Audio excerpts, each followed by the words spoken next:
بالله شهيدا اللهم صل على محمد وعلى آل محمد كما صليت على إبراهيم وعلى آل إبراهيم إنك حميد مجيد اللهم بارك على محمد وعلى آل محمد كما باركت على إبراهيم وعلى آل إبراهيم إنك حميد مجيد أما بعد فإن خير الحديث كتاب الله وخير الهدي هدي محمد صلى الله عليه وسلم وشر الأمور محدثاتها وكل محدثة بدعة وكل بدعة ضلالة أيها الناس أوصيكم عباد الله وإياي أولا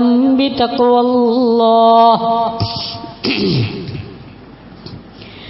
أعوذ بالله من الشيطان الرجيم بسم الله الرحمن الرحيم يا أيها الذين آمنوا كونوا قوامين بالقسط شهداء لله ولو على أنفسكم وبالوالدين والأقربين إن يكن غنيا أو فقيرا فالله أولى بهما فلا تتبعوا الهوى أن تعدلوا وإن تلووا أو تعرضوا فإن الله كان بما تعملون فإن الله كان بما تعملون خبيرا.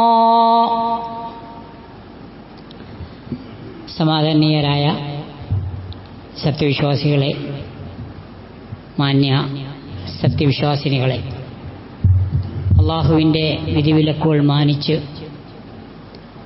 ധർമ്മനിഷ്ഠയോടെ ജീവിക്കാൻ ശ്രദ്ധിക്കണമെന്ന് എന്നോടെന്ന പോലെ നിങ്ങളോടും ഞാൻ ആദ്യമേ ഉണർത്തുകയും തഖ്വ കൊണ്ട് വസിയ്യത്ത് ചെയ്യുകയും ചെയ്യുന്നു. സത്യവിശ്വാസികൾ സത്യത്തിനു വേണ്ടി നിലകൊള്ളേണ്ടവരാണ്. സത്യവും ധർമ്മവും നീതിയും അതുപോലെയുള്ള സർവഗുണങ്ങളും ഒത്തിണങ്ങുമ്പോഴാണ് ഒരാൾ ശരിയായ മുഅ്മിൻ അല്ലെങ്കിൽ മുസ്ലിം, സത്യവിശ്വാസി എന്നൊക്കെയുള്ള പേരിന് അർഹനാകുന്നത്. വിശ്വാസികളെ സംബന്ധിച്ച് വിശുദ്ധ ഖുർആൻ പരിചയപ്പെടുത്തി തരുന്നത് അവർ ജനങ്ങൾക്ക് സാക്ഷികളായി നിലകൊള്ളേണ്ടവരാണ്. അള്ളാഹുവിന് വേണ്ടി സാക്ഷ്യം വഹിക്കേണ്ടവരാണ്. ഈ രണ്ട് ഗുണങ്ങൾ, ഈ നല്ല ഗുണങ്ങളെക്കുറിച്ച് പറയുന്നിടത്ത് എടുത്തു പറഞ്ഞിട്ടുണ്ട്. വിശുദ്ധ ഖുർആനിലെ സൂറത്തു നിസായിൽ നീതിനിഷ്ഠ മുറുകെ പിടിക്കേണ്ടതിൻ്റെ അനിവാര്യതയെക്കുറിച്ച് പഠിപ്പിക്കുന്നിടത്ത് ഇക്കാര്യം അല്ലാഹു ഉണർത്തിയത് ഖുതുബയുടെ ആദ്യത്തിൽ നാം കേൾക്കുകയുണ്ടായി. സൂറത്തു നിസായിലെ 135-ാമത്തെ ആയത്ത്, യാ അയ്യുഹല്ലദീന ആമനു കൂനു ഖവ്വാമീന ബിൽ ഖിസ്ത്, സത്യവിശ്വാസികളെ നിങ്ങൾ നീതി കണിശമായി നിലനിർത്തുന്നവരാകണം. ശുഹദാ ലില്ലാഹ്, നിങ്ങൾ അള്ളാഹുവിന് വേണ്ടി സാക്ഷ്യം വഹിക്കുന്നവർ എന്ന നിലയിൽ നീതിയുടെ പക്ഷത്താകണം എപ്പോഴും. വലൗ അലാ അൻഫുസിക്കും, ആ നീതി ചിലപ്പോൾ നിങ്ങൾക്ക് എതിരായി എന്ന് വന്നേക്കാം. അവിൽ വാലിദൈൻ, അല്ലെങ്കിൽ നിങ്ങൾ പറയുന്ന നീതി നിങ്ങളുടെ സ്വന്തം മാതാപിതാക്കളുടെ പക്ഷത്തിനെതിരായിരിക്കാം. വൽ അഖ്റബീൻ, അതല്ലെങ്കിൽ ഒരു പക്ഷേ നിങ്ങളുടെ അടുത്ത ബന്ധുക്കൾക്ക് എതിരായിരിക്കാം. ഇൻ യകുൻ ഗനിയൻ ഔ ഫഖീറൻ ഫല്ലാഹു ഔലാ ബിഹിമാ. ഇനി കക്ഷി ധനികനായി അല്ലെങ്കിൽ ദരിദ്രനായി ആരായാലും ആ രണ്ട് വിഭാഗത്തോടും ഏറ്റവും കൂടുതൽ കടപ്പെട്ട് നിൽക്കുന്നത് യഥാർത്ഥത്തിൽ അള്ളയാണ്, അള്ളാഹുവാണ്. നിങ്ങളെക്കാൾ അള്ളാഹുവിനാണ് അവരോടടുപ്പം. ഫലാ തത്തബിഉൽ ഹവാ അൻ തഅദിലു, അതുകൊണ്ട് നിങ്ങൾ നീതി പാലിക്കാതെ തന്നിഷ്ടങ്ങളെ പിൻപറ്റാൻ പാടില്ല. വൈൻ തെൽവു, ഇനി നിങ്ങൾ വളച്ചൊടിച്ചു കാര്യങ്ങളെ നിങ്ങൾക്കനുകൂലമായി മാറ്റാൻ പറ്റിയ പാകത്തിൽ. ഔ തുഅരിളു, അതല്ലെങ്കിൽ നിങ്ങൾ അതിൽ നിന്ന് ഒഴിഞ്ഞു മാറുകയോ ചെയ്യുന്ന പക്ഷം ഫഇന്നല്ലാഹ കാന ബിമാ തഅമലൂന ഖബീറ, നിങ്ങൾ പ്രവർത്തിക്കുന്ന സകല പ്രവർത്തനങ്ങളെക്കുറിച്ചും സസൂക്ഷ്മം നിരീക്ഷിക്കുന്നവനും അറിയുന്നവനുമാണ് പടച്ച തമ്പുരാൻ. ഏതെല്ലാം തലങ്ങളിലാണ് നാം ജീവിക്കുന്ന സമൂഹത്തിൽ നീതി നിഷേധിക്കപ്പെടുന്നത്? പലപ്പോഴും അനീതിയുടെ പക്ഷത്ത് ആളുകൾ നിലയുറപ്പിക്കുന്നത്. അവിടെയൊക്കെ ഈ ആയത്ത് വിശ്വാസിയെ പ്രത്യേകം ബോധിപ്പിക്കുന്ന ഒരു കാര്യം, ഒരു വിശ്വാസി എന്ന നിലയിൽ നിങ്ങൾ അവിടേക്കും ഇവിടേക്കും ചായാനും തിരിഞ്ഞു കളയാനും നിൽക്കരുത്, നീതിയുടെ പക്ഷത്ത് നിലകൊള്ളണം.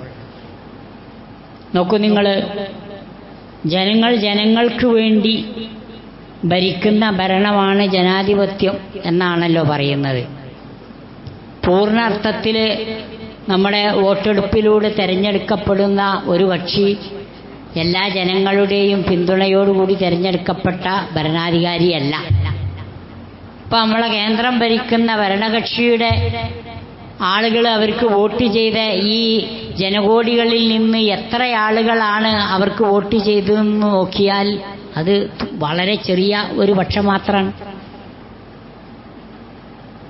ഭരണത്തിലെങ്ങനെ ഏറി എന്നത് വേറെ രാഷ്ട്രീയമായ മറ്റു ചില വ്യാഖ്യാനങ്ങളാണ്, അതിരിക്കട്ടെ. ഒരു കൂട്ടരെ ഒരാൾ MLA ആയി അല്ലെങ്കിൽ MP ആയി തിരഞ്ഞെടുക്കപ്പെടുമ്പോൾ അയാൾക്ക് കിട്ടുന്ന വോട്ടിന്റെ ശതമാനം എത്രയോ കുറവാ. ആ നാട്ടിലുള്ള ജനങ്ങൾ ഇഷ്ടത്തോടെ തെരഞ്ഞെടുക്കപ്പെടുന്ന ഒരു ഭരണാധികാരിയല്ല പലപ്പോഴും ആ ഭരണാധികാരി ആത്യന്തികമായി. പക്ഷേ താരതമ്യേന വോട്ട് അയാൾക്ക് കിട്ടിയെന്നുള്ളത് കൊണ്ട് അയാൾ ഒരു MP ആകുന്നു, അയാൾ MLA ആകുന്നു. ഇതാണല്ലോ സ്ഥിതി.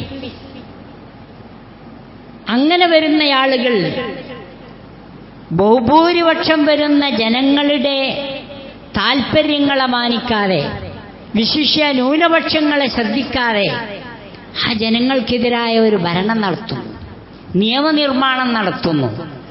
അവരെ തങ്ങളുടെ ഭരണകൂട ഭീകരതയുടെ ഇരകളാക്കാൻ ശ്രമിക്കുന്നു.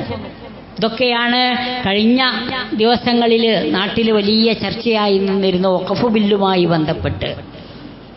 എല്ലാ അർത്ഥത്തിലും അത് ന്യൂനപക്ഷങ്ങൾക്കെതിരാണ്, അവരുടെ മതസ്വാതന്ത്ര്യത്തെ ഹനിക്കുന്നതാണ്.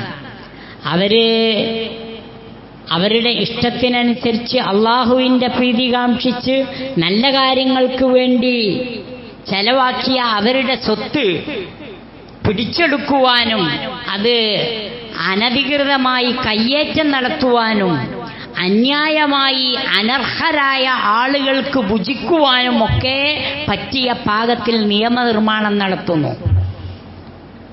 രാജ്യത്തെ ഒരു ഭാഗത്ത് കൊള്ളയടിക്കുന്നു, ഒരു ഭാഗത്ത് കവർച്ച നടത്തുന്നു, മറുഭാഗത്ത് കള്ളന്മാർക്ക് കഞ്ഞിവെച്ചു കൊടുക്കുന്നു, കള്ളന്മാർക്ക് നാടുവിടാൻ സൗകര്യം കൊടുക്കുന്നു.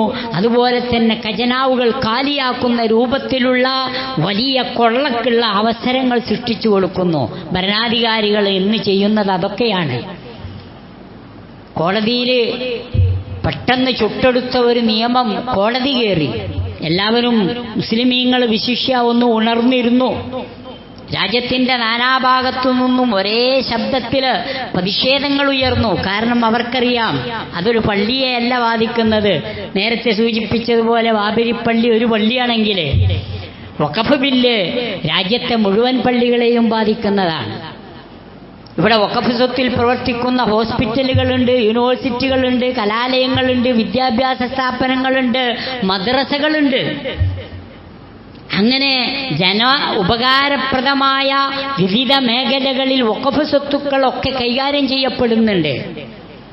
തങ്ങളുടെ രാഷ്ട്രീയ നേട്ടങ്ങളോ അതുമായി ബന്ധപ്പെട്ട താൽപ്പര്യങ്ങളോ സംരക്ഷിക്കാൻ വേണ്ടി ആരെങ്കിലും ഈ രൂപത്തിലുള്ള നിയമനിർമ്മാണം നടത്തിയിട്ട് വഖഫ് സ്വത്തുക്കൾ കയ്യേറ്റം നടത്താനുള്ള ശ്രമം ഇവിടെ നടക്കുമെന്നായപ്പോൾ കോടതിയിൽ അതിൽ ഇടപെട്ടു. ലോകസഭയോ രാജ്യസഭയോ വോട്ടിട്ട് ഒരു നിയമനിർമ്മാണം നടത്തിയാൽ നമ്മുടെ സുപ്രീം കോർട്ടിന്റെ ഇതുവരെയുള്ള ഒരു പതിവനുസരിച്ച് അപൂർവമായിട്ടല്ലാതെ ഇത്രയും പെട്ടെന്ന് കേസെടുക്കുകയും അത് സ്റ്റേ ചെയ്യുന്ന രൂപത്തിൽ വിധി നടപ്പിലാക്കാൻ പാടില്ല എന്ന് പറയുകയും ചെയ്യുന്ന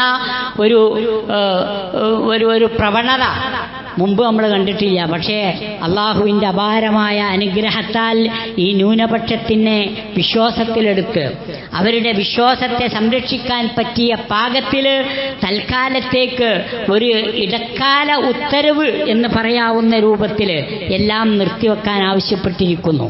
അത്ര ധൃതിപ്പെട്ട് രാവും പകലും ചർച്ച ചെയ്ത് വോട്ടിനിട്ട് ആളുകൾക്ക് ബാത്റൂമിൽ പോകാൻ പോലും സൗകര്യം കൊടുക്കാതെ ഉണ്ടാക്കിയെടുത്ത ഒരു നിയമമാണ് നിൽക്കട്ടവിടെ എന്ന് സുപ്രീം കോർട്ട് പറഞ്ഞിരിക്കുന്നത്.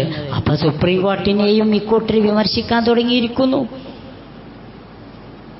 എന്തായിരുന്നാലും ഒരു കാര്യം നമുക്കുറപ്പാണ്, വിശ്വാസി സമൂഹം നീതിയുടെ പക്ഷത്ത് നിലകൊണ്ടു.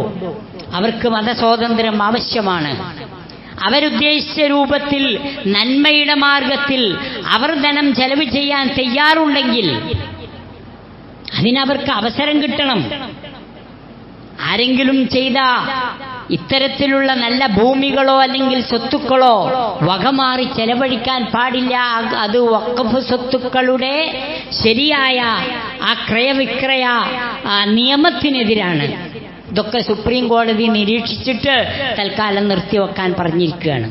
ഇനി ഒരു ഇടക്കാല ഉത്തരവ് വരുമ്പോൾ അത് ഈ ന്യൂനപക്ഷത്തിന്റെ താൽപ്പര്യങ്ങൾ സംരക്ഷിക്കും വിധമാകട്ടെ എന്ന് നമുക്ക് പ്രാർത്ഥിക്കുകയും അത്തരത്തിലുള്ള ഒരു ശുഭാപ്തി വിശ്വാസത്തിൽ നമ്മൾക്ക് മുന്നോട്ട് പോവുകയും ചെയ്യാം. ഈ കാര്യങ്ങളൊക്കെ മുന്നിൽ വെച്ച് വിശ്വാസികൾ എന്ന നിലക്ക് നമുക്ക് പറയാനുള്ള ഒരു കാര്യം ഇതാണ്: ഒരിക്കലും ഈ രാജ്യത്ത് എന്നല്ല ലോകത്തിന്റെ ഒരു ഭാഗത്തും വിശ്വാസികൾ എന്താകാൻ പാടില്ല, ഉറങ്ങിക്കിടക്കാൻ പാടില്ല. അവർ എപ്പോഴും സത്യത്തിനു വേണ്ടി നിലകൊള്ളുന്ന ഒരു ജനവിഭാഗമായി ഉണർന്നിരിക്കണം. ആ നിലക്ക് ചിന്തിക്കുമ്പോൾ ഇന്ത്യ രാജ്യത്തെ മുസ്ലിമീങ്ങളിൽ എത്ര പേര് ഇത്തരം ഒരു കരിനിയമത്തെക്കുറിച്ച് ജാഗ്രത പാലിക്കുന്നുണ്ട്? അവരെ മനസ്സിൽ അതേക്കുറിച്ച് ഒരു ബോധ്യവുമൊക്കെയുണ്ട് എന്നത് നമ്മൾ ആലോചിക്കേണ്ടതുണ്ട്. കേരളക്കരയിൽ കുറച്ചുകൂടെ ഭേദമാണ് എന്ന് നമുക്കറിയാം. എങ്കിൽ പോലും ഇത്തരം കരിനിയമങ്ങൾ ഒന്നല്ല, പലതായി വന്നുകൊണ്ടേയിരിക്കും. പൗരത്വ ഭേദഗതി നിയമം അതിൻ്റെ ആ രൂപത്തിൽ വന്നതാണ്. പക്ഷേ ആളുകൾ ഉണർന്നു.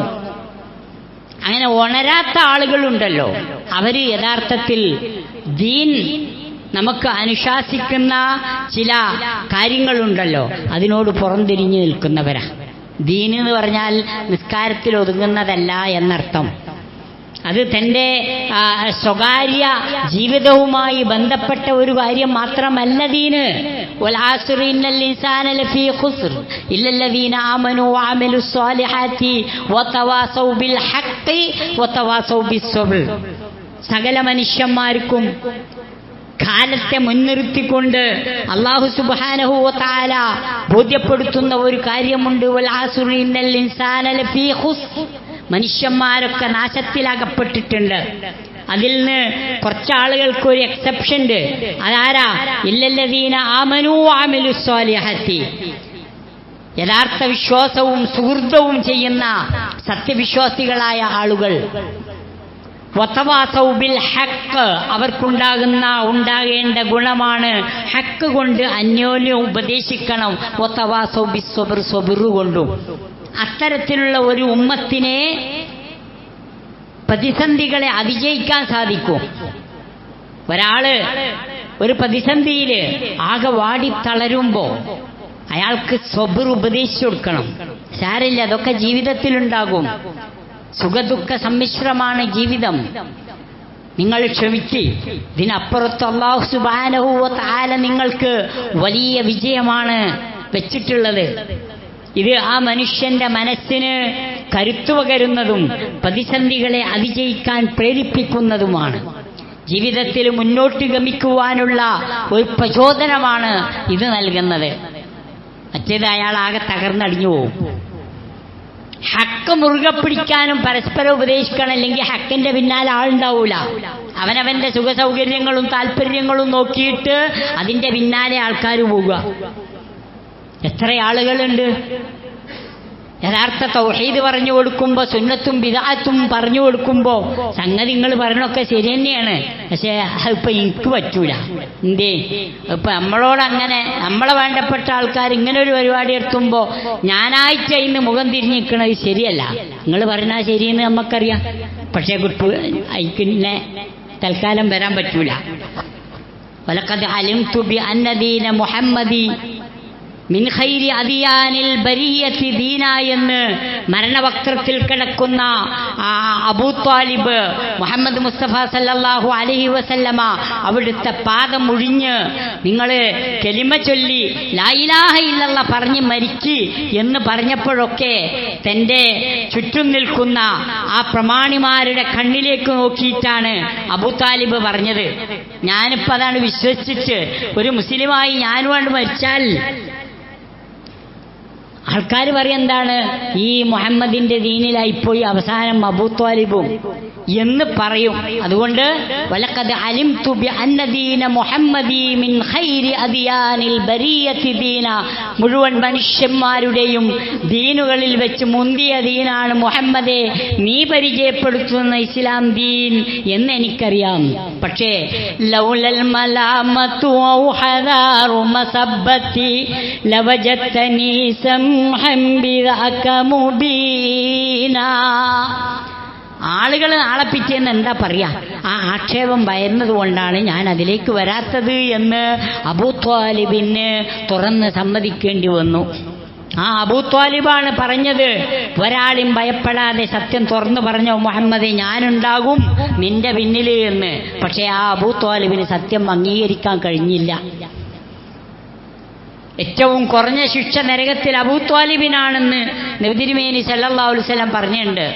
കാരണം കാൽപാദം മാത്രമേ നരകത്തിലുണ്ടാകൂ. പക്ഷെ അതുകൊണ്ട് തന്നെ ആ തലച്ചോറ് പൊട്ടി ഒഴുകിക്കൊണ്ടിരിക്കുന്ന അബൂ ത്വാലിബിന്റെ, അള്ളാഹുവിൻ്റെ റസൂലിന് വരാൻ പോകുന്ന തൻ്റെ പ്രിയപ്പെട്ട മൂത്താപ്പാന്റെ ആ നരകശിക്ഷ കാണിക്കപ്പെട്ടു. റസൂൽ വളരെ വേദനയോടെയാണ് അത് പറഞ്ഞത്. ഈ ഒരു അബൂ ത്വാലിബൻ നയം പലപ്പോഴും ദീനിനെതിരായി മാറുകയാണ്, അത് സത്യത്തിനെതിരായി മാറുകയാണ്. വതവാസൗ ബിൽ ഹഖ് വതവാസൗ ബിസ്സബ്ർ എന്ന് ഖുർആൻ പഠിപ്പിക്കുന്ന താല്പര്യത്തിനെതിരാണ്. അത്തരം ഒരു സമൂഹത്തിന് പ്രതിസന്ധികളെ അതിജയിക്കാനോ അതിജീവിക്കാനോ സാധിക്കുകയില്ല. അതുകൊണ്ട് സാമൂഹ്യ വിപ്ലവത്തിന് തിരികൊളുത്തിയ ഇറാഖി അറബി കവിയായ മഅറൂഫ് അർ-റുസാഫി അതിനെ കളിയാക്കി പാടിയിട്ടുണ്ട്. യാ ഖൗമി ലാ തതകല്ലമു ഇന്നൽ കലാമ മുഹറമു. എൻ്റെ വന്നാര ഖൗമേ നിങ്ങൾ മിണ്ടാണ്ട് നിന്നോളി, കാരണം മിണ്ടിയ പലതും നിഷേധിക്കപ്പെടും. നാമു വലാ തസ്തൈഖിളു മഫാസ ഇല്ലന്നൂവമു. നിങ്ങൾ ഉറങ്ങിക്കോളി, അല്ലെങ്കിൽ ഉറങ്ങണമാതിരി കാട്ടിക്കോളി. മഫാസ ഇല്ലന്നൂവമു. അങ്ങനെ ഉറങ്ങിയവർക്കേ ജയിക്കാൻ പറ്റിയിട്ടുള്ളൂ, അല്ലാത്തവർക്കൊക്കെ പരീക്ഷണം തേടിയെത്തും. അത് അദ്ദേഹത്തെ യഥാർത്ഥ പ്രതികരണങ്ങളിൽ നിന്ന്, പ്രതിരോധ മാർഗത്തിൽ നിന്ന്, പിന്തിരിഞ്ഞു നിൽക്കുന്ന സമൂഹത്തെ ഉണർത്തിക്കൊണ്ട് അദ്ദേഹം ചൊല്ലിയ കവിതയാണ്.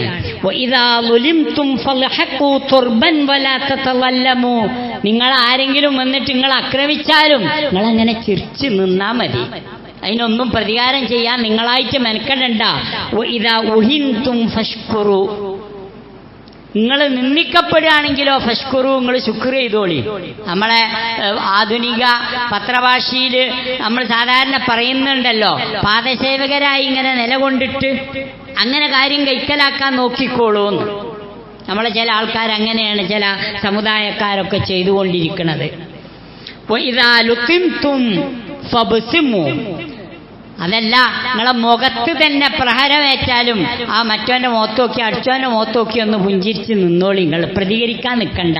ഇൻ ഖാല ഹാദാ ശഹ്ദുകും മുർറുൻ ഫഖൂലു അൽഖമു, നിങ്ങൾക്ക് പിന്നെ കൈപ്പേറിയ ഒരു സാധനം തന്നിട്ട് ഇതാണ് കേട്ടോ തേനെന്ന് പറഞ്ഞാൽ നിങ്ങൾ എന്തേ പറയേണ്ടതുള്ളൂ, ഒരു ആട്ടങ്ങന്റെ ചൊയാന്നേ പറയേണ്ടതുള്ളൂ, അല്ലാതെ അതിനെപ്പറ്റി എന്ത് ചെയ്യേണ്ടതില്ല, ഒന്നും നിങ്ങൾ മോശമായി പറയേണ്ടതില്ല. ഔഖീല ഇന്ന നഹാറുക്കും ലൈലുൻ ഫഖൂലു മുസ്ലിമു, പകല് രാത്രിയാണ് എന്ന് പറഞ്ഞാൽ നിങ്ങൾ പറഞ്ഞാൽ മതി ഈ പകലിന് എന്തൊരു ഇഷ്ടാണ്, അല്ലാതെ അത് പകലല്ല രാത്രിയാണ് എന്ന് പറഞ്ഞ് അതിനെ നിഷേധിക്കാൻ നിൽക്കണ്ട.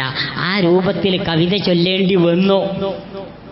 അസത്യത്തിനെതിരെ, അധർമ്മത്തിനെതിരെ, അതിക്രമങ്ങൾക്കെതിരെ പ്രതികരിക്കുകയും പ്രതിരോധിക്കുകയും ചെയ്യേണ്ട ഒരു ജനവിഭാഗം വളരെ നിഷ്ക്രിയരായി മാറുമ്പോൾ നബി തിരുമേനി സല്ലല്ലാഹു അലൈഹി വസല്ലമ അംറും ബിൽ മഅറൂഫിനെ കുറിച്ചും നഹിയുൻ അനിൽ മുൻകർ, നാട്ടിൽ കാണാൻ പാടില്ലാത്ത, ആളുകൾ ചെയ്യാൻ പാടില്ലാത്ത അഹിതമായ കാര്യങ്ങൾ വല്ലാതെ നടമാടുമ്പോൾ അവിടെ അതിനെതിരെ ശബ്ദിക്കാൻ ആരുമില്ലാത്ത ഒരവസ്ഥ വരിക.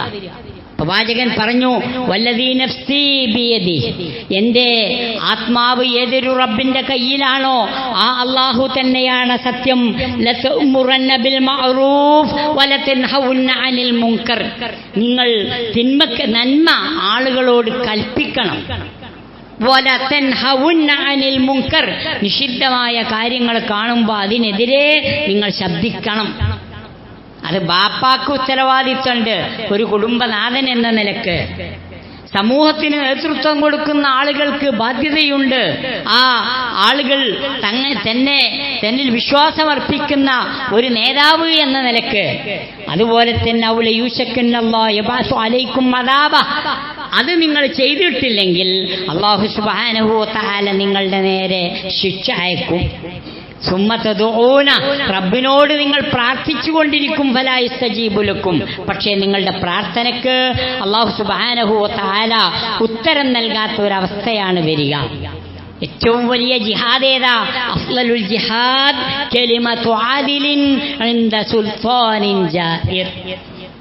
ഏറ്റവും വലിയ ജിഹാദ്, ശ്രേഷ്ഠകരമായ ധർമ്മസമരം എന്ന് പറയുന്നത് കലിമതു ആദിലിൻ, നീതിയുടെ ഒരു വാക്ക്. ഇന്ദ സുൽത്താനിൻ ജായിർ, അക്രമിയായ ഭരണാധികാരിയുടെ മുഖത്ത് നോക്കിയിട്ട് നീതിക്ക് വേണ്ടി ശബ്ദിക്കുക എന്നത് ഏറ്റവും വലിയ ജിഹാദാണെന്ന് അള്ളാഹുവിൻ്റെ റസൂല് പഠിപ്പിച്ചിട്ടുണ്ട്. ആ ഒരു ജിഹാദ് ജീവിതത്തിൽ നിന്നൊരു വിശ്വാസി മാറ്റിവെക്കാൻ പാടില്ല. തീർച്ചയായും അത്തരത്തിലുള്ള ഗുണങ്ങൾ ഉണ്ടാകുമ്പോൾ ഏത് ഫറോവമാരും ചുട്ടെടുക്കുന്ന നിയമങ്ങളെ അതിജീവിക്കാൻ ഈ മുസ്ലിം ഉമ്മത്തിന് സാധിക്കും. അങ്ങനെ സാധിക്കുമാറാകണം. അല്ലാഹു സുബ്ഹാനഹു വ തആല എല്ലാ നീതിക്കെതിരായി വരുന്ന ശബ്ദങ്ങളെയും നിഷ്പ്രഭമാക്കുവാനും മുസ്ലിം ഉമ്മത്തിൻ്റെ ഇസ്സത്ത് ഉയർത്തിപ്പിടിക്കുവാനും അല്ലാഹു സുബ്ഹാനഹു വ തആല വിശ്വാസി സമൂഹത്തിന് തൗഫീഖ് നൽകി അനുഗ്രഹിക്കുമാറാകട്ടെ.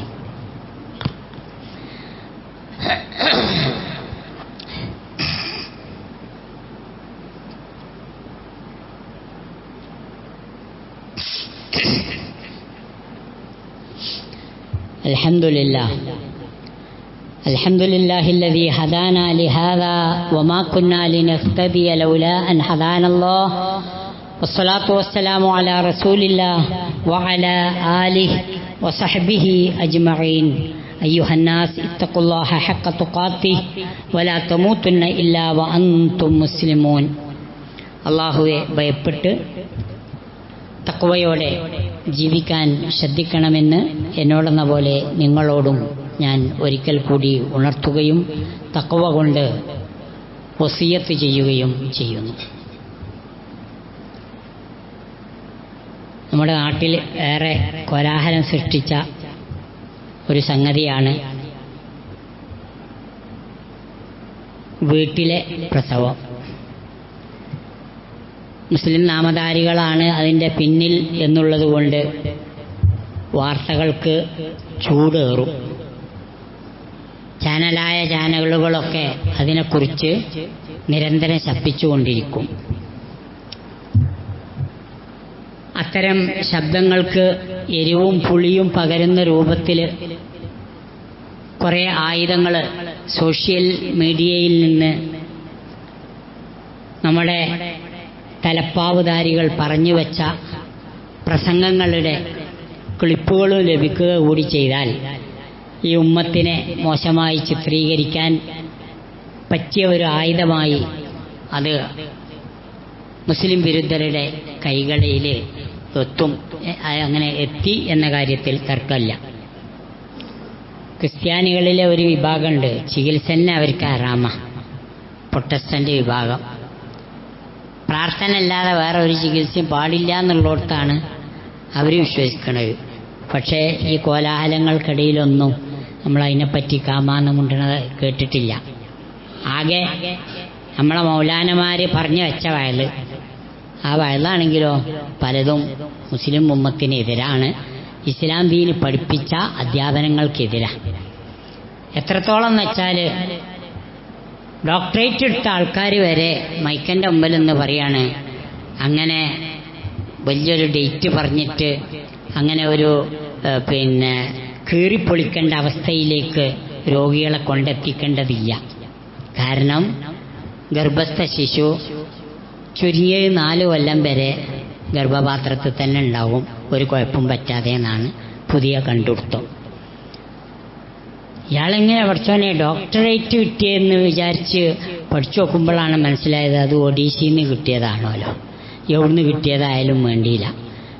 ആലോചിച്ച് നോക്കണം നിങ്ങൾ മനുഷ്യന്മാരുടെ അവസ്ഥ എന്താണ്. അങ്ങനെ അതിനെപ്പറ്റി പരിശോധിച്ച് നോക്കുമ്പോൾ ഇത് ഒരാളെ വയലും 2 ആളെ വയലും അല്ല, പല പാളക്കിതാബിലും അങ്ങനെ എഴുതി വെച്ചിട്ടുണ്ട് എന്ന് അറിഞ്ഞുകൊണ്ടാണ് വയലറിയണത്. സുബ്ഹാനല്ലാഹ്.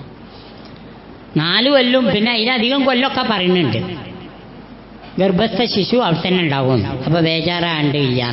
4 കൊല്ലം വരെ പറയാതെ കാത്തിക്കുക എന്നുള്ള വയലാണ് കിട്ടുന്നത്.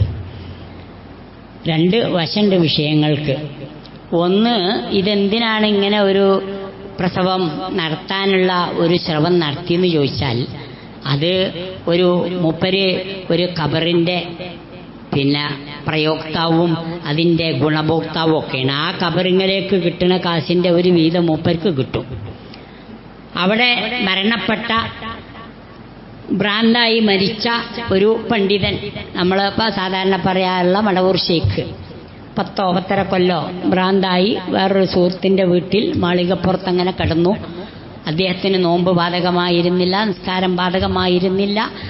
അങ്ങനെ പോയി എന്നാണ് പറയുന്നത്. കറാമത്തിൻ്റെ ഭാഗമായിട്ട് ആയിക്കോട്ടെ, നമുക്ക് ലളിതമായി പറയാൻ പറ്റിയ ഒരു കാര്യം, അയാളുടെ ജീവിതം അങ്ങനെയായിരുന്നു. ഇവർ പറയുന്ന ഈ രൂപത്തിലുള്ള കറാമത്തായിരുന്നുവെങ്കിൽ അതൊരു മനോരോഗമാണ്. അയാൾക്ക് ഭ്രാന്തായിരുന്നിരിക്കണം. അയാൾക്ക് കൃത്യമായ ചികിത്സ നൽകാതെ വേണ്ടപ്പെട്ടവർ വിട്ടുപോയതാകണം. ഇരിക്കട്ടെ, അത് മറ്റൊരു വശം. പക്ഷെ ഇപ്പോൾ എത്തപ്പെട്ടിരിക്കുന്ന എന്താണെന്ന് വെച്ചാൽ റബ്ബുൽ ആലമീനും മുദബ്ബിറുൽ ആലമൊന്നും പഠിച്ചോനല്ല. അത് ഇവിടെ കിടന്ന ഈ ശൈഖാണ്. നോമ്പ് നോൽക്കാത്ത, നിസ്കരിക്കാത്ത, നോമ്പ് മുറിപ്പിച്ച, ഇങ്ങനെ എന്തെല്ലാം വേണ്ടാത്തരങ്ങൾ ചെയ്തിട്ടുണ്ടോ, അതിൽ ഹോട്ടലിൽ കയറിയിട്ട് ഭക്ഷണം കഴിച്ചിട്ട് കാശ് കൊടുത്തിട്ടില്ല എന്നത് വരെ കറാമത്തിൻ്റെ ഗണത്തിലാണ് പെടുത്തിയിട്ടുള്ളത്. അവസാനം അയാളുടെ മുണ്ടുരിച്ച് ട്രൗസർ എടുത്ത് നടുറോട്ടിൽ നിൽക്കുന്നത് കണ്ട ലോറിക്കാരനാണത്ര അയാളോട് ഇങ്ങോട്ട് കയറിക്കോളി നമുക്ക് പരിഹാരം ഉണ്ടാക്കാമെന്ന് പറഞ്ഞത്. ലോറിക്കാരൻ അങ്ങനെ ചെയ്തിട്ടില്ലെങ്കിൽ കഥ വേറൊന്നാകുമായിരുന്നു. ഇരിക്കട്ടെ, ഏതായാലും ഇങ്ങനെയൊക്കെ ഇടങ്ങാറായ ഒരു പടച്ചോൻ, ആ പടച്ചോനല്ല ഞങ്ങളെ പടച്ചോൻ നിങ്ങൾ ആരെങ്കിലും ബാധിച്ചാൽ നിങ്ങൾക്ക് നിങ്ങളെ പണി നോക്കി പോകാം, ഞങ്ങളെ പടച്ചോൻ വടവൂരാണ് എന്ന് പറഞ്ഞിട്ട് ആൽബപ്പാട്ടിറക്കി. നമ്മളെ നാട്ടിൽ വല്ലാതെ പ്രശ്നങ്ങളും ഉണ്ടായിട്ടില്ല. തൗഹീദിനു വേണ്ടി ശബ്ദിക്കുന്ന ആൾക്കാർ എവിടൊക്കെയോ വല്ല വയലും പറഞ്ഞു എന്നുള്ളത് വെച്ചാൽ പറയണോൽ അങ്ങനെ പറഞ്ഞോട്ടെ, അങ്ങനെ ഉണ്ടാകൂലേ, അത് ജദിബിൻ്റെ ഹാലിലാണ്ട് പൊരുത്തിയാൽ പോരെ എന്നൊക്കെ പറഞ്ഞു. ഈ മനുഷ്യൻ്റെ കറാമത്തിലേക്ക് ഒരു ഇതും കൂടെ ചേർക്കാൻ വേണ്ടിയിട്ടാണ് ഇയാളുടെ 5ാമത്തെ പ്രസവം അല്ലെങ്കിൽ 4ാമത്തെ പ്രസവം വീട്ടിലാക്കിയത്. ഇതിനു വേണ്ടി തന്നെയാണ് എൻ്റെ ഭാര്യ 10 പ്രസവിച്ചു, ഒറ്റ പ്രസവവും ഞാൻ എന്ത് ചെയ്തിട്ടില്ല, ആസ്പത്രിയിൽ പ്രസവിപ്പിച്ചിട്ടില്ല എന്ന് പറഞ്ഞത്. ഈ പറയുമ്പോൾ ആസ്പത്രിനും കൂടെ വേണമല്ലോ നമുക്ക്. എല്ലാ ആസ്പത്രിനെയും അങ്ങനെ വെള്ള പൂശേണ്ട ആവശ്യമില്ല. ഈ സാധുക്കളായ ആൾക്കാർ ആസ്പത്രിയിൽ പോയി പ്രസവിക്കുക എന്ന് പറഞ്ഞാൽ അത് പറമ്പും പേരും വിൽക്കണ്ടോർത്താണുള്ളത്. അത് ഈ കൂട്ടത്തിൽ പറഞ്ഞിരിക്കേണ്ട ഒന്നാണ്. ഒരാളെങ്ങാനും ഗർഭിണിയായിട്ട് പിന്നെ ലേബർ റൂമിലേക്ക് അങ്ങോട്ട് കയറ്റി കഴിഞ്ഞാൽ ഓലെ ഇനി ഇങ്ങോട്ട് കിട്ടൂല എന്നുള്ള കോലത്തിലുള്ള കള്ളാസിലൊക്കെ കൂടെ ഒപ്പിട്ട് കൊടുത്ത് ദുനിയാവിൽ കാണാൻ പൂതിയുള്ളവരൊക്കെ കണ്ടോളിന്ന് വെച്ച് തീർക്കണ കോലത്തിലാക്കിയിട്ടാണ് അവസാനം അവിടെ ഒരു അനാവശ്യമായ ഒരു ചികിത്സാ സമ്പ്രദായങ്ങളൊക്കെ കൂടെ അടിച്ചേൽപ്പിച്ചിട്ട് അവസാനം ഈ പ്രസവിച്ച ഒരു സ്ത്രീയെ ഇങ്ങോട്ട് തിരിച്ചു തരിക എന്നുള്ളത് ആധുനിക വൈദ്യശാസ്ത്രത്തിൻ്റെ പുരോഗതി കൊണ്ടുള്ള ഒരു ഇടങ്ങേറായിട്ട് നമ്മൾ കാണേണ്ടതുണ്ട്. എന്നാൽ രോഗം വന്നാൽ ചികിത്സിക്കണ്ടേ, ആശുപത്രികളിൽ പോകണ്ടേ, അതിന് ഇസ്ലാമിൽ വിലക്കുണ്ടോ? ഇല്ല, അതിന് ഇസ്ലാമിൽ വിലക്കില്ല. പ്രത്യേകിച്ച് രോഗിയുടെ ഇത്തരം ഘട്ടങ്ങളിലുള്ള ആരോഗ്യം നമ്മൾ സംരക്ഷിക്കപ്പെടേണ്ടതുണ്ട്. അതിനുള്ള മുൻകരുതലുകൾ ഉള്ള ഒരു നാട്ടിൽ അത് എടുക്കാതിരിക്കാനും പാടില്ല. അത് നമ്മൾ മനസ്സിലാക്കേണ്ട ഒരു സത്യമാണ്. തദാവൂ ഇബാദല്ലാഹ്, അള്ളാഹുവിൻ്റെ അടിമകളെ നിങ്ങൾ ചികിത്സിച്ചോളി. فإن الله لم يضع داء إلا وضع معه شفاء إلا الحرم. വാർദ്ധക്യമല്ലാതെ ഒരു രോഗത്തിനും അള്ള മരുന്ന് നിശ്ചയിക്കാതെ ഇല്ല. ആ മരുന്നുകൾ നമ്മൾ കണ്ടെത്തണം, എന്നിട്ട് രോഗിക്ക് ഫലപ്രദമായ ചികിത്സ നടത്തണം. ഇന്നല്ലാഹ അസ്സ വജൽ അൻസല ദാഅ വദ്ദവാ. അല്ലാഹു സുബ്ഹാനഹു വ തആല രോഗത്തെ പോലെ തന്നെ അതിനുള്ള പ്രതിവിധി എന്ന നിലക്ക് മരുന്നും നിശ്ചയിച്ചിട്ടുണ്ട്, ഇറക്കിയിട്ടുണ്ട്. വജഅല ലികുല്ലി ദാഇൻ ദവാ. ഏതൊരു രോഗത്തിനും അല്ലാഹു മരുന്ന് നിശ്ചയിച്ചിട്ടുണ്ട്. അതുകൊണ്ട് ഫതദാവൂ, നിങ്ങൾ ചികിത്സിക്കണം. കൂട്ടത്തിൽ പറഞ്ഞു വലാ തതദാവൂ ബിൽ ഹറാം ബിഹറാം. ഹറാമായ ഒരു ചികിത്സ നിങ്ങൾ നടത്തരുത്. മദ്യം കൊണ്ട് ചികിത്സിക്കരുത്. വീഞ്ഞോണ്ട് ഒരു ചികിത്സ നടത്താൻ വേണ്ടി ഉമ്മു സലമ റളിയല്ലാഹു അൻഹ പിന്നെ ഉദ്ധരിക്കുന്ന ഹദീസിൽ നമുക്ക് കാണാൻ പറ്റും. അത്തരം ഒരു ചികിത്സയ്ക്ക് വേണ്ടി തയ്യാറെടുക്കുമ്പോൾ അള്ളാന്റെ റസൂൽ ചോദിച്ചു മഹാദ ഫഖാലത്, എന്താണിതെന്ന് ചോദിച്ചപ്പോ അവർ പറഞ്ഞു ഇന്ന ഇബ്നതി ഇസ്തഖത് ഫനബദ്നാഹാ ലഹാ ഹാദാ. അവർക്ക് ഇത് അങ്ങനെ ഒരു ചികിത്സയുടെ ഭാഗമായി കൊടുക്കുകയാണ്. അള്ളാഹുവിന്റെ റസൂൽ പറഞ്ഞു ഇന്നല്ലാഹ ലം യജഅൽ ഷിഫാഅക്കും ഫി ഹറാം. അല്ലാഹു സുബ്ഹാനഹു വ തആല ഹറാമായ ഒരു സംഗതിയിലൂടെ ഒരിക്കലും ഒരു ചികിത്സ നിർദ്ദേശിക്കപ്പെടുന്നില്ല. വേറൊരു ഹദീസിൽ ഇന്നഹാ ലൈസത് ബിദവാ. ഇത്തരം മദ്യം പോലെയുള്ള വസ്തുക്കൾ ഒരിക്കലും മരുന്നല്ല, അതൊരു രോഗമാണ്. അതുകൊണ്ട് ഹറാമായ ചികിത്സയിൽ അത്തരം വസ്തുക്കൾ, ഹറാമായ വസ്തുക്കൾ കഴിഞ്ഞിട്ടില്ല. ഈ മന്ത്രിച്ചൂതി നൂല് കെട്ടുക, തകിട് കെട്ടുക, ഏലസ് കെട്ടുക. മുമ്പത്തെയൊക്കെ പ്രസവത്തിന് കാര്യമായിട്ട് കൊടുത്തിരുന്നത് പിഞ്ഞാണയത്തായിരുന്നു, ഉറക്കെഴുതി കൊടുക്കലായിരുന്നു. അതിങ്ങനെ ഒറ്റക്ഷരത്തിൽ. എന്തിനാപ്പം അത് ഒറ്റക്ഷരത്തിൽ പ്ലേറ്റിൽ എഴുതണമെന്ന് വെച്ചാൽ അതിന് മറുപടിയൊന്നുമില്ല. നമുക്ക് വേണമെങ്കിൽ ഊഹിക്കാം. വലിയ അൽഹംദുലില്ലാഹി റബ്ബിൽ ആലമീന്ന് പിന്നെ ഒന്നിച്ചു കൂട്ടിയ അക്ഷരത്തിൽ എഴുതി കൊടുത്താൽ ഇനി തൊണ്ടി കുടുങ്ങുമെന്ന് വിചാരിച്ചിട്ടാണോ എന്തോന്നറിയില്ല. അത് ഒറ്റക്ഷരത്തിലാണ് എഴുതിയുള്ളത്. ഒന്നാമത്തെ ദിവ്യൻ അങ്ങനെ എഴുതി, രണ്ടാമത്തെ ദിവ്യനും അതിനെ തുടർന്നുള്ളവരും ഇക്കാലം വരെ ഉറക്കെ എഴുതി കൊടുക്കുന്നവരൊക്കെ ഒറ്റക്ഷരത്തിലാണ് എഴുതല്. അങ്ങനെ എഴുതി കുടിപ്പിച്ചിട്ട് ആ മഷി വായിച്ചു ചെന്നിട്ട് അതിൻ്റെ ദുരന്തം വേറെ. ആലോചിച്ച് നോക്കണം നിങ്ങൾ. അതുമാത്രമായിരുന്നു അന്നത്തെ കാലത്തെ ചികിത്സ. എന്നാൽ കാലം പുരോഗമിച്ചു. അന്ന് ആസ്പത്രിക്ക് കൊണ്ടുപോകാൻ പാടില്ല എന്ന് പറയുന്ന ആളുകൾ മുസ്ലിം ഉമ്മത്തിൽ കുറെ ഉണ്ടായിരുന്നു. ആസ്പത്രി എന്ന് പോലും പറയാൻ കിട്ടാത്തൊരു കാലമായിരുന്നു. ഇരിക്കട്ടെ, അന്ന് ആസ്പത്രിയിൽ ചികിത്സിക്കണം എന്ന് പറഞ്ഞിട്ട് വളർന്ന് നടത്തിയ ഒരു കാലം ഉണ്ടായിരുന്നു ഇസ്ലാഹി പ്രസ്ഥാനത്തിന്റെ മുമ്പിൽ. നമ്മൾ രോഗം വന്നാൽ ചികിത്സിക്കണം, ഈ നൂലും മന്ത്രവും ജപവും ഹോമും പിഞ്ഞാണൊയ്ത്തിട്ട് കഴിക്കരുത് എന്ന് പറഞ്ഞ ഒരു കാലം ഉണ്ടായിരുന്നു. ഇരിക്കട്ടെ, ഏതായിരുന്നാലും ഇപ്പോൾ വിവാദത്തിലായിരിക്കുന്നത് തങ്ങളുടെ ഷെയ്ഖിന്റെ അക്കൗണ്ടിൽ എഴുതി ചേർക്കാൻ വേണ്ടി എങ്ങാനും ഒരു സുഖപ്രസവം വീട്ടിൽ നടന്നു കഴിഞ്ഞാൽ അതും കൂടെ ആ അക്കൗണ്ടിൽ എഴുതി ചേർക്കാനും അതിൻ്റെ പേരിൽ വ്യാജ പ്രചരണങ്ങൾ നടത്തി പണം പിടുങ്ങാനുള്ള ചില ദിവ്യന്മാരുടെ സിദ്ധന്മാരുടെ ഹീന പ്രവർത്തനങ്ങളാണ് ഇവിടെയൊക്കെ കൊണ്ടെത്തിച്ചിട്ടുള്ളത്. ഒരു കാര്യം നമ്മൾ മനസ്സിലാക്കണം, രോഗം വന്നാൽ ചികിത്സിക്കണമെന്ന് ഇസ്ലാം പഠിപ്പിക്കുന്നു. എല്ലാ ഹറാമായ ചികിത്സകളും ഒഴിവാക്കണമെന്നും പഠിപ്പിക്കുന്നു. അല്ലാഹു സുബ്ഹാനഹു വ തആല ഈ ദീന് വിശ്വാസിക്ക് നൽകിയ ഏറ്റവും സുന്ദരമായ ജീവിതവുമായി ബന്ധപ്പെട്ട കാര്യങ്ങൾ പഠിക്കുവാനും അത് ജീവിതത്തിൽ പകർത്തുവാനും അല്ലാഹു സുബ്ഹാനഹു വ തആല നമുക്കേവർക്കും അവസരം നൽകുകയും നമ്മെ അനുഗ്രഹിക്കുകയും ചെയ്യുമാറാകട്ടെ. രോഗികളായ മുഴുവൻ ആളുകൾക്കും അല്ലാഹു സുബ്ഹാനഹു വ തആല രോഗശമനം നൽകി അനുഗ്രഹിക്കുമാറാകട്ടെ. നമ്മിൽ നിന്നും മരണപ്പെട്ടുപോയ നമ്മുടെ മാതാപിതാക്കൾ, ബന്ധുമിത്രാദികൾ, സഹോദരി സഹോദരങ്ങൾ, ഉറ്റവർ ഉടയവർ എല്ലാവർക്കും അല്ലാഹു സുബ്ഹാനഹു വ തആല മഗ്ഫിറത്തും റഹ്മത്തും പ്രദാനം ചെയ്യുകയും അല്ലാഹുവിൻ്റെ ജന്നാത്തുൽ ഫിർദൗസിൽ അവരെയും നമ്മയും അല്ലാഹു ഒരുമിച്ച് കൂട്ടുകയും ചെയ്യുമാറാകട്ടെ. അല്ലാഹു മഗ്ഫിർ ലിൽ മുഅ്മിനീന വൽ മുഅ്മിനാത്ത് വൽ മുസ്ലിമീന വൽ മുസ്ലിമാത്ത് അൽ അഹ്യാഇ മിൻഹും വൽ അംവാത്ത് യാ മുജീബദ് ദഅവാതി ويا قاضي الحاجات.